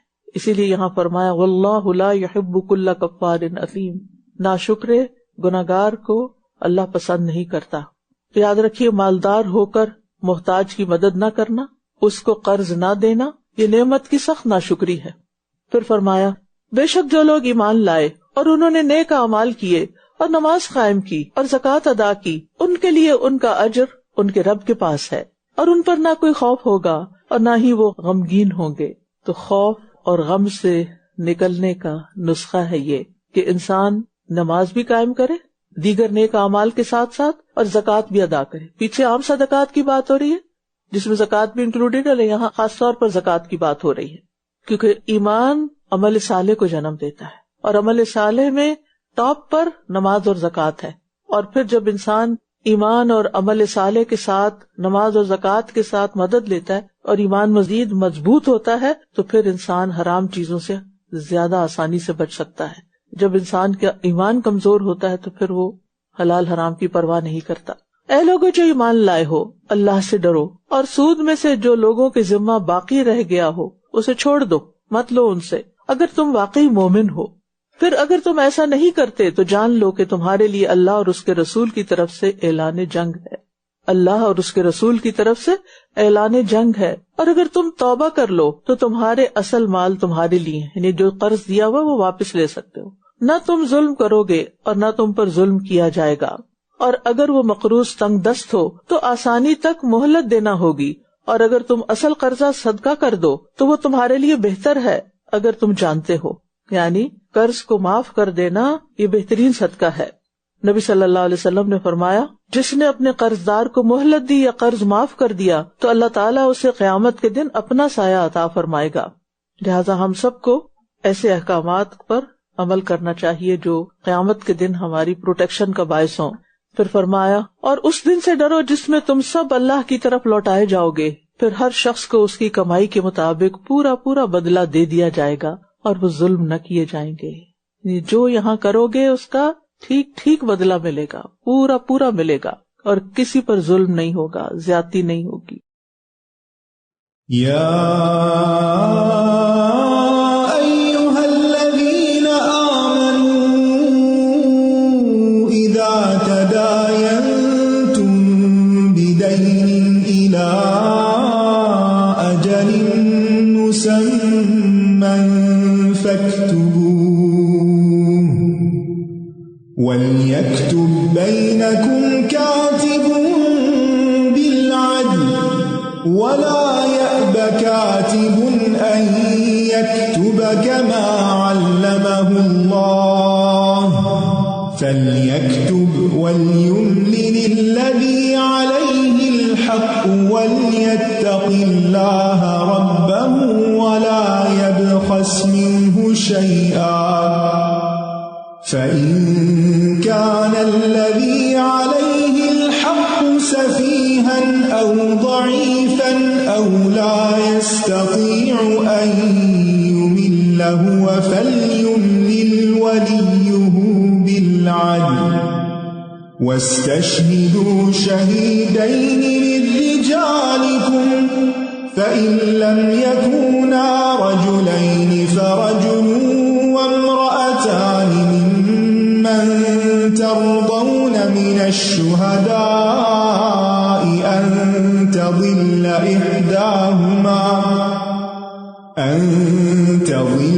إِحْدَاهُمَا فَتُذَكِّرَ إِحْدَاهُمَا الْأُخْرَى وَلَا يَأْبَ الشُّهَدَاءُ إِذَا مَا دُعُوا وَلَا تَسْأَمُوا أَن تَكْتُبُوهُ صَغِيرًا أَوْ كَبِيرًا إِلَى أَجَلِهِ ذَلِكُمْ أَقْسَطُ عِندَ اللَّهِ وَأَقْوَمُ لِلشَّهَادَةِ وَأَدْنَى أَلَّا تَرْتَابُوا إِلَّا أَن تَكُونَ تِجَارَةً حَاضِرَةً تُدِيرُونَهَا بَيْنَكُمْ فَلَيْسَ عَلَيْكُمْ جُنَاحٌ أَلَّا تَكْتُبُوهَا وَأَشْهِدُوا إِذَا تَبَايَعْتُمْ وَلَا يُضَارَّ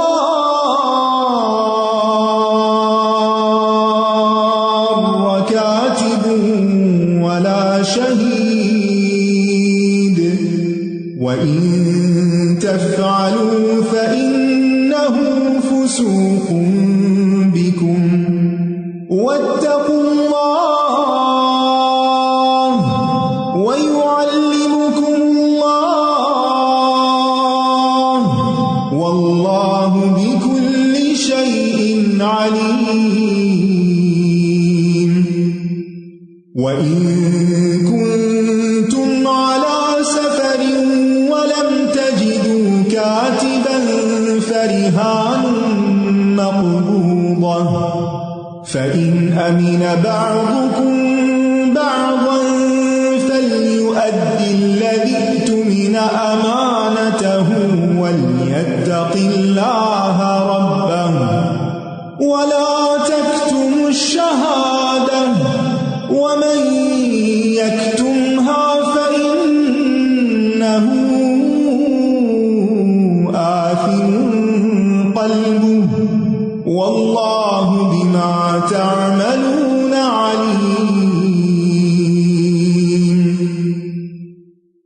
اے لوگو جو ایمان لائے ہو، جب تم ایک وقت مقرر تک کے لیے آپس میں قرض کا لین دین کرو تو اسے لکھ لیا کرو، اور چاہیے کہ لکھنے والا تمہارے درمیان عدل کے ساتھ لکھے، اور لکھنے والے کو لکھنے سے انکار نہیں کرنا چاہیے، جیسا کہ اللہ نے اسے سکھایا ہے تو اس کو لکھنا چاہیے، اور املا اس شخص کو کروانی چاہیے جس کے ذمہ حق یعنی قرض ہو، اور اسے اللہ سے ڈرنا چاہیے جو اس کا رب ہے، اور وہ اس میں کسی بھی چیز کی کمی نہ کرے یعنی کم نہ لکھوائے۔ پھر اگر وہ شخص جس کے ذمہ حق یعنی قرض ہو وہ ناسمجھ یا کمزور ہو، یا وہ خود املا کروانے کی استطاعت نہ رکھتا ہو یعنی بول ہی نہیں سکتا مثلاً، تو اس کا ولی عدل کے ساتھ املا کروائے، اور اپنے مردوں میں سے 2 کو گواہ بنا لو۔ پھر اگر 2 مرد نہ ہوں تو ان گواہوں میں سے جنہیں تم پسند کرتے ہو 1 مرد اور 2 عورتیں گواہی دیں، کہ اگر ان دونوں میں سے ایک عورت بھول جائے تو ان میں سے ایک دوسری کو یاد دہانی کرا دے، اور گواہ جب گواہی دینے کے لیے بلائے جائیں تو وہ انکار نہ کریں، اور قرض چھوٹا ہو یا بڑا اس کے مقرر وقت تک کے لیے اس کی دستاویز لکھنے میں سستی نہ کرو۔ یہ طریقہ اللہ کے نزدیک زیادہ انصاف والا ہے اور گواہی دینے کے لیے زیادہ درست ہے، اور زیادہ قریب ہے کہ تم یعنی فریقین شک میں نہ پڑو، مگر یہ کہ نقد تجارت ہو جس کا تم آپس میں لین دین کرتے ہو تو تم پر کچھ گناہ نہیں کہ تم اس کو نہ لکھو۔ اور جب تم باہم خرید و فروخت کرو تو گواہ مقرر کر لیا کرو، اور دستاویز لکھنے والے اور گواہی دینے والے کو نقصان نہ دیا جائے، اور اگر تم ایسا کرو گے تو یقیناً یہ تمہاری سخت نافرمانی ہوگی، اور اللہ سے ڈرو، اور اللہ تمہیں سکھاتا ہے، اور اللہ ہر چیز کو خوب جاننے والا ہے۔ اور اگر تم سفر میں ہو اور قرض لینا چاہو اور تمہیں کوئی دستاویز لکھنے والا نہ ملے تو کوئی چیز بطور رہن قرض دینے والے کو قبضے میں دے دی جائے۔ پھر اگر تم میں سے ایک دوسرے پر اعتبار کرے اور بغیر رہن رکھے قرض دے دے تو وہ مقروض جو امین بنایا گیا ہو وہ قرض دینے والے کو اس کی امانت یعنی قرض ادا کر دے، اور اسے اللہ سے ڈرنا چاہیے جو اس کا رب ہے، اور تم گواہی کو مت چھپاؤ، اور جو کوئی اسے چھپائے گا تو یقیناً اس کا دل گناہ گار ہے، اور جو کچھ تم کرتے ہو اللہ اس کو خوب جاننے والا ہے۔ قرض کے لین دین کے لیے 3 اہم اصول بتائے گئے ہیں۔ ایک یہ کہ اسے لکھ لینا چاہیے، دوسرے یہ کہ مدت مقرر کرنی چاہیے، تیسرے یہ کہ اس پر گواہ بنا لینا چاہیے، لیکن یہ حکم واجب نہیں مستحب ہے۔ یہ بہت اہم بات ہے کہ قرض کو لکھ لیا جائے۔ اپنے حقوق کی حفاظت کرنا بھی اللہ کی شریعت کا حصہ ہے، کیونکہ جب لکھت پڑھت کے بغیر یہ معاملے کیے جاتے ہیں اور پھر انسان کے ساتھ نسیان ہے، خطا کا پتلا ہے، چیزیں بھول جاتی ہیں، حافظے سے نکل جاتی ہیں، حالات میں تبدیلی ہو جاتی ہے، تو ایسی صورت میں پھر بعض اوقات تعلقات خراب ہوتے ہیں، بدگمانیاں پیدا ہوتی ہیں، لڑائی جھگڑے پیدا ہو جاتے ہیں۔ تو اس لیے عقل مندی کی بات یہ ہے کہ انسان ایسے معاملات کو سوچ سمجھ کے کرے، کیونکہ اس وقت ہم جذبات میں کہہ دیتے ہیں تو گھر کی بات ہے، آپس کا معاملہ ہے، کوئی نہیں، جب چاہے دے دینا، لیکن پھر جب دوسرا چاہتا ہی نہیں دینا تو پھر اس کے بعد تو بڑی مشکل کھڑی ہو جاتی ہے، رشتہ داریاں ختم ہو جاتی ہیں، انسان بڑے بڑے گناہوں میں پڑ جاتا ہے۔ اور پھر یہ کہ انسان اللہ تعالیٰ کے احکامات کو جتنا سمجھے اور پھر لین دین کے معاملات میں ان احکامات کی پابندی کرے تو اس میں انسانوں ہی کا بھلا ہے، اور دنیا میں انسان بہت سے فتنوں سے بچ جاتا ہے۔ یہاں ایک اور بڑی اہم بات بتائی گئی، اور وہ ہے گواہی کو چھپایا نہ جائے۔ گواہی چھپانا اتنا سنگین گناہ ہے کہ اس سے دل گناہ گار ہو جاتا ہے، یہ دل کا گناہ ہے، اور جب دل گناہ گار ہو جائے تو آپ سوچئے کہ پھر باقی نیک کام کہاں سے کرے گا۔ اور ایک اور اہم سبق یہاں سکھایا گیا کہ حصول علم کے لیے جو مددگار اسباب ہیں ان میں سے ایک سبب تقویٰ ہے، واتقوا اللہ ویعلمکم اللہ۔ جو شخص دین کا علم حاصل کرنا چاہتا ہے اسے اللہ کا تقویٰ اختیار کرنا چاہیے۔ اور پھر یہ کہ علم والوں پر یہ اللہ تعالیٰ کا بہت بڑا احسان ہے کہ اللہ انہیں سکھاتا ہے، کیونکہ ہر چیز اللہ کے اذن سے ہوتی ہے۔ کتنے ہی لوگ ہیں جو اچھی طرح قرآن پڑھنے کا بڑا شوق رکھتے ہیں لیکن قرآن ان کی زبان پہ نہیں چڑھتا، استادوں کو ان کے ساتھ محنت کرنی پڑتی۔ مجھے خاتون نے بتایا کہ میرے پاس ایک خاتون آتی ہیں اور لکھت پڑھت میں ہر چیز میں گھر کے کاموں میں بہت ہوشیار ہیں، تو میں نے اس سے کہا کہ تم قرآن پڑھ لو۔ کہتی ہیں کہ میں اس کو کتنی دیر صرف چند حروف بتاتی ہوں لیکن اینڈ آف دا ڈے اس کی زبان پہ چڑھتا ہی نہیں۔ اگر ہم آسانی سے قرآن پڑھ لیتے ہیں تو ہمیں اس پر شکر ادا کرنا چاہیے، اور کبھی بھی کسی فخر میں مبتلا نہ ہو کہ ہم بڑے ماہر ہیں، یہ اللہ ہی نے سکھایا ہے۔ یعلمکم اللہ، اللہ تم کو سکھاتا ہے، لہٰذا اللہ سے دعا کرتے رہنا چاہیے کہ اللہ مجھے علم دے، میرے علم میں اضافہ فرما. اور پھر یہ ہے کہ جب اللہ تعالیٰ یہ نعمت دے تو اس کا حق کیا ہے کہ پھر اس نعمت کو سنبھال کے رکھا بھی جائے، اس کو بھلا نہ دیا جائے. جو چیز اللہ نے بطور احسان آپ کو دی اس کو جانے نہ دیا جائے، اور اس کا حق کیا ہے، اس پہ شکرانہ کیا ہے کہ اس کو تازہ رکھا جائے. اب الحمدللہ یہ جو دورہ قرآن شروع ہے، اس میں یہ نہیں کہ آپ میں سے بہت سے لوگ پہلی دفعہ کوئی سن رہے ہوں گے، اکثریت جو ہے انہوں نے پہلے بھی پڑھ رکھا ہے. میں نے الحمدللہ خود کئی دفعہ پڑھایا بھی ہے، لیکن قرآن ایک ایسی نعمت ہے کہ ہر دفعہ لگتا ہے کہ بالکل نئی چیز، اور اس کو تازہ رکھنے کی ضرورت ہوتی ہے، اس کو پختہ کرنے کی ضرورت ہوتی ہے. اور اس کے لیے ایک ہی طریقہ ہے کہ بار بار پڑھتے رہو اور سنجیدگی کے ساتھ پڑھو، دہرائی کرو. اور شکر کا تقاضا یہ بھی ہے کہ اپنے علم کو آگے پھیلایا جائے، دوسروں کو بھی سکھایا جائے، دوسروں کو یہاں آنے کی دعوت بھی دی جائے، اور اس کے ساتھ یہ کہ اس کے جو لنکس ہیں وہ دوسروں کے ساتھ بھی شیئر کیے جائیں. جو خواتین کسی بھی مجبوری سے گھر سے نہیں نکل سکتی، کچھ بزرگ ہیں جو گھر سے نہیں نکل سکتے موسم کی شدت کی وجہ سے یا کسی بھی مجبوری سے، تو ان تک یہ میسج پہنچا دیا جائے تاکہ وہ اپنے گھر کے کمفرٹ میں اس کو سنتے رہیں، تاکہ علم تازہ ہو جائے. کیونکہ ہم زندگی کے ہر روز میں آگے کی طرف سفر کر رہے ہیں، پیچھے نہیں جانا، واپس نہیں جانا، آگے جا رہے ہیں، اور ایک دن موت کو جا ملاقات کریں گے. جو لکھا ہوا وقت ہے نا اس نے نہیں ٹلنا، لہٰذا ہر وقت اس کی تیاری میں بھی رہنا چاہیے، اور اس کی تیاری میں سے یہ چیز ہے کہ ہم قرآن کے ساتھ اپنا تعلق مضبوط کریں. لِلَّهِ مَا فِي السَّمَاوَاتِ وَمَا فِي الْأَرْضِ وَإِن تُبْدُوا مَا فِي أَنفُسِكُمْ أَوْ تُخْفُوهُ يُحَاسِبْكُم بِهِ اللَّهُ فَيَغْفِرُ لِمَن يَشَاءُ وَيُعَذِّبُ مَن يَشَاءُ وَاللَّهُ عَلَى كُلِّ شَيْءٍ قَدِيرٌ. آمَنَ الرَّسُولُ بِمَا أُنزِلَ إِلَيْهِ مِن رَّبِّهِ وَالْمُؤْمِنُونَ كُلٌّ آمَنَ بِاللَّهِ وَمَلَائِكَتِهِ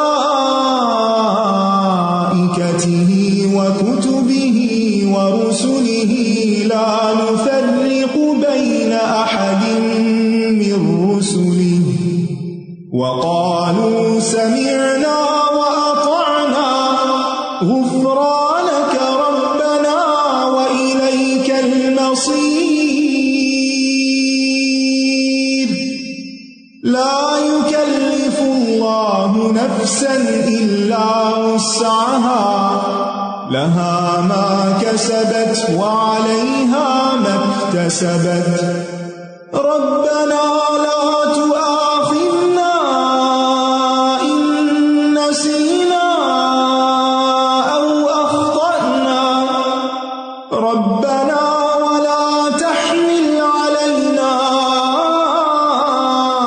إِصْرًا كَمَا حَمَلْتَهُ عَلَى الَّذِينَ مِن قَبْلِنَا.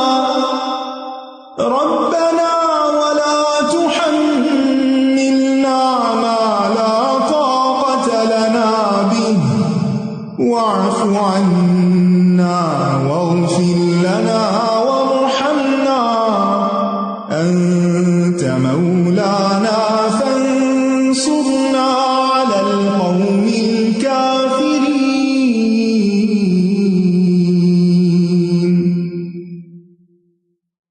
اللہ ہی کا ہے جو کچھ آسمانوں میں اور زمین میں ہے، اور جو کچھ تمہارے دلوں میں ہے، خواہ تم اسے ظاہر کرو یا اسے چھپاؤ، اللہ اس پر تمہارا محاسبہ کرے گا. پھر جسے وہ چاہے گا بخش دے گا، اور جسے وہ چاہے گا عذاب دے گا، اور اللہ ہر چیز پر پوری قدرت رکھنے والا ہے.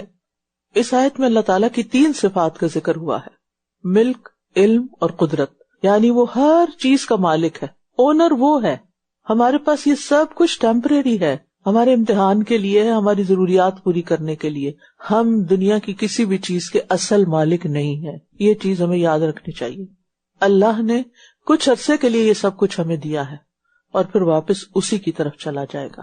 دوسرے یہ کہ اللہ تعالیٰ کا علم وسیع ہے، وہ صرف ظاہر کو نہیں باطن کو بھی جانتا ہے، ہمارے دلوں کے راز تک جانتا ہے. اور تیسری یہ کہ اسے ہر چیز پر پوری قدرت اور کنٹرول ہے، اور خاص طور پر جسے چاہے سزا دے اور جسے چاہے معاف کر دے. سارے اختیارات اس کے پاس ہیں، لہٰذا اسی کی طرف رجوع کرنا چاہیے. یہی 3 صفات جو ہیں تفصیل کے ساتھ آیت الکرسی میں بھی آئی ہیں. اور پھر دل کے کن افعال پر محاسبہ ہوگا؟ وہ جن کا انسان پختہ ارادہ کر لیتا ہے کسی کفر کا یا برے کام کا، تو اس پر محاسبہ ہوگا. یا کسی گناہ کا، مثلاً کوئی چوری کا پکا ارادہ کر لیتا ہے یا زنا کا ارادہ کر لیتا ہے، تو اگر وہ کر نہیں بھی سکتا تو بہرحال اس برے خیال پر اس کی پکڑ ہو سکتی ہے، کیونکہ بعض اوقات انسان ارادہ کرتا ہے اور وہ پورا نہیں ہوتا، مگر اس کی نیت پوری ہوتی ہے کہ مجھے موقع ملا تو میں غلط کام کروں گا. تو غلط سوچوں سے، غلط خیالات سے بھی پرہیز کرنا چاہیے، کیونکہ وہ اللہ کی نگاہ میں ہے. اور اللہ کی ناراضگی والی باتیں لوگوں کے سامنے نہ کرنا لیکن دل میں چھپانا، یہ عقل اور علم کے ناقص ہونے کا ثبوت ہے کہ انسان کے پاس عقل ہی نہیں، وہ کیا سوچتا ہے اللہ کو نہیں پتا. اللہ کو تو سب پتا ہے، لہٰذا ظاہر کی صفائی سے زیادہ دلوں کی صفائی کریں، باطن کی، اور دلوں میں کوئی ایسی بات چھپا کے نہ رکھیں جو اللہ تعالیٰ کو پسند نہیں، جس سے اللہ راضی نہیں. پھر فرمایا رسول اس پر ایمان لایا جو اس کے رب کی طرف سے اس پر نازل کیا گیا، اور سارے مومن بھی، یعنی ان سب چیزوں پر ایمان رکھتے ہیں جن پر رسول ایمان رکھتے ہیں. یہ سب اللہ پر اور اس کے فرشتوں اور اس کی کتابوں پر اور اس کے رسولوں پر ایمان لائے. وہ کہتے ہیں ہم اس کے رسولوں میں سے کسی ایک کے درمیان بھی فرق نہیں کرتے، یعنی جتنے بھی اللہ نے رسول بھیجے ہیں ہم ان سب پر ایمان رکھتے ہیں. اور انہوں نے کہا ہم نے سنا اور ہم نے اطاعت کی، یعنی جو کچھ ہمیں سنایا گیا ہے ہم یہ ماننے کو تیار ہیں. اے ہمارے رب، تیری مغفرت طلب کرتے ہیں، تیری بخشش چاہیے اور تیری ہی طرف لوٹ کر جانا ہے. تو یاد رکھیے جیسے صحابہ نے کہا سمعنا و اطعنا، تو ہمارا ایمان بھی ہم سے یہی تقاضا کرتا ہے کہ ہم بھی اللہ کے ہر حکم کے آگے سر تسلیم خم کر دیں اور اس کو ماننے کے لیے تیار ہو جائیں. اور پھر آپ دیکھیے کہ دعا مانگنے سے پہلے سمعنا و اطعنا کی بات کی گئی، یعنی دعاؤں کی قبولیت کے لیے نیک عمل چاہیے. نیک عمل قبولیت کا رستہ ہموار کرتے ہیں. لہذا جب بھی کوئی دعا کرنی ہو تو اس سے پہلے اللہ تعالیٰ کی شان، اللہ تعالیٰ کا ذکر، اللہ تعالیٰ کے نام اور اللہ سبحانہ وتعالیٰ کی تسبیح کریں. پھر فرمایا اللہ کسی جان کو اس کی وسعت سے بڑھ کر تکلیف نہیں دیتا.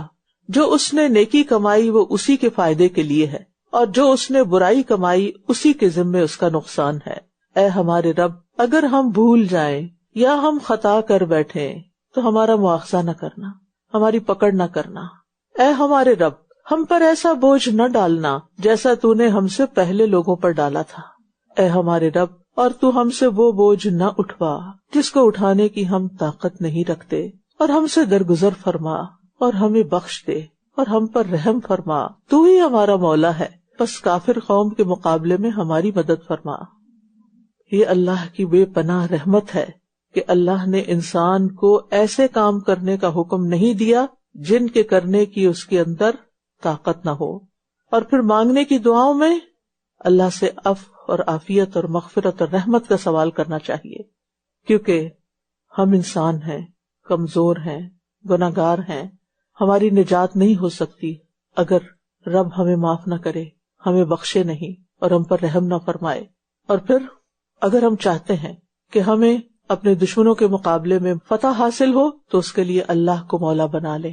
انت مولانا، انت مولانا، تو ہی ہمارا دوست ہے، تو ہی ہمارا سرپرست ہے، تو ہی ہمارا مددگار ہے، لہٰذا ہمیں تجھ سے ہی مدد چاہیے. سورۃ البقرہ یہاں مکمل ہوتی ہے اور اس کی یہ آخری 2 آیات بہت فضیلت والی آیات ہیں. رسول اللہ صلی اللہ علیہ وسلم نے فرمایا اللہ تعالیٰ نے زمین و آسمان پیدا کرنے سے 2000 سال پہلے ایک کتاب لکھی، اس میں اس نے 2 آیتیں نازل فرمائیں جن کے ساتھ سورۃ البقرہ کا اختتام کیا. جس گھر میں بھی یہ آیات 3 راتیں پڑھی جائیں گی تو شیطان اس گھر کے قریب نہ آ سکے گا. عقبہ بن عامر کہتے ہیں کہ رسول اللہ صلی اللہ علیہ وسلم نے مجھ سے فرمایا سورۃ البقرہ کی آخری 2 آیتیں پڑھا کرو، کیونکہ یہ 2 آیتیں مجھے عرش کے نیچے سے دی گئی ہیں. لہٰذا یہ بڑی عظیم آیتیں ہیں، ان کو زبانی یاد کر لیجئے، خود بھی پڑھیے، اپنے بچوں کو بھی سکھائیے اور صبح و شام ان کی تلاوت کرتے رہیے تاکہ ہم سب شیطان کے شر سے بچ کر اللہ کی حفاظت میں رہیں. اساتذہ نے ایک آیت پڑھی سورہ بقرہ میں وَإِذَا تَوَلَّى سَعَىٰ فِي الْأَرْضِ لِيُفْسِدَ فِيهَا وَيُهْلِكَ الْحَرْثَ، تو میں سوچ رہی تھی بلکہ خوف آ گیا مجھے اس آیت سے کہ جب بھی ہم کسی دینی مجلس سے تولا کرتے ہیں، چلے جاتے ہیں وہاں سے، یا پھر ہر عبادت کے بعد یا پھر ہر نماز کے بعد، تو اگر ہم فساد کی طرف جاتے ہیں، کسی فساد میں مشغول ہوتے ہیں، چاہے وہ کسی طرح کے بھی فساد ہو، چھوٹی سے چھوٹی یا بڑی سی بڑی، تو ہمارے اعمال کو ضائع کر دیتا ہے. آپ نے بتایا کہ فساد اعمال کو ضائع کر دیتا ہے. ہم عمل تو کرتے ہیں، نماز بھی پڑھ لی، دور قرآن بھی کر لیا، روزے بھی رکھ لیے، لیکن اہم اس کو حفاظت کرنا ہے. نماز پڑھ لی، جمعہ پڑھ لیا، ذکر اذکار سب کچھ کر لیا، اور پھر جب اٹھے اور گھر والوں سے معاملہ ہوا تو وہاں جھگڑا فساد شروع کر دیا، اور چھوٹی چھوٹی باتوں پر لان تان شروع کر دی، بچوں کو ڈانٹ ڈپٹ شروع کر دی، شوہر کے سامنے بدتمیزی سے بات کی. تو جو دین پڑھنے والی خواتین ہیں ان سے خاص درخواست ہے کہ وہ اپنے رویوں کو بدلیں، اپنی انا کو ختم کریں، اور اللہ کی خاطر دوسروں کو معاف کرتے ہوئے اپنے رویوں کو درست کریں، ورنہ ایسا نہ ہو کہ یہ عمل ہمارے خلاف حجت بنے. اللہ تعالیٰ ہمیں عمل کی توفیق عطا فرمائے، اور سورۃ البقرہ اللہ کے فضل سے جو مکمل ہوئی ہے اللہ تعالیٰ اس کی برکت نصیب کرے. سورۃ آل عمران.